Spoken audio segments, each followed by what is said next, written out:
Mire Mbabazi omutuuze w'Ekiteezi yafiirwa bba Hamidu Bakulu nga n'okutuusa kati omulambo gwe tegunnazuulwa. Ono mu kufa yamulekera abaana 5 kyokka mu kiseera kino tamanyi kyakuzzaako anti omwami kati omugenzi ye yali ayimirizaawo amaka. Siina na buyambi bwonna enna nina ennaku nnyingi olw'okuba omwami yali andabirira nze kale nali ndina omulimo naye nga guli awo nange nali nkola eyo waggulu kati gugwo gwasaanyeewo era siina bulabirizi bwonna kati siina wentandikira n'abaana simanyi oba banaddayo ku ssomero. Ono si ye yekka atubidde n'abaana n'abazadde abamu mu nkambi eno tebamanyi ngeri baana baabwe gye bagenda kudda ku masomero. Bwe tutuuka ku ky'okulabirira abaana bannange sikyalina wendi nze sikyalina wenyimiridde era simanyi kiddirira. Mu kiseera kino mu nkambi yakubwa ku ssomero Likiteezi kya Kyovu Uganda erimu abaana abawera 161.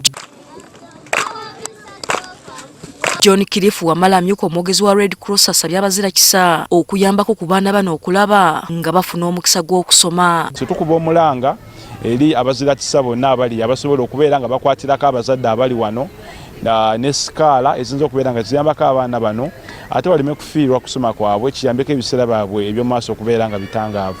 Gw'omulimu gw'okuyiikula abantu abaziikibwa kasasiro gukyagenda mu maaso. Poliisi wano weesinzidde netegeeza ng'omuwendo gw'abantu be babadde basuubira okuba nga bakyawagamidde wansi gwandikendeera. Omuwendo nawe olaba gukendera, omuwendo gukendera ku bantu abafiiriddwa abantu baabwe ate bakyali naffe wano nga balinze ki omulambo.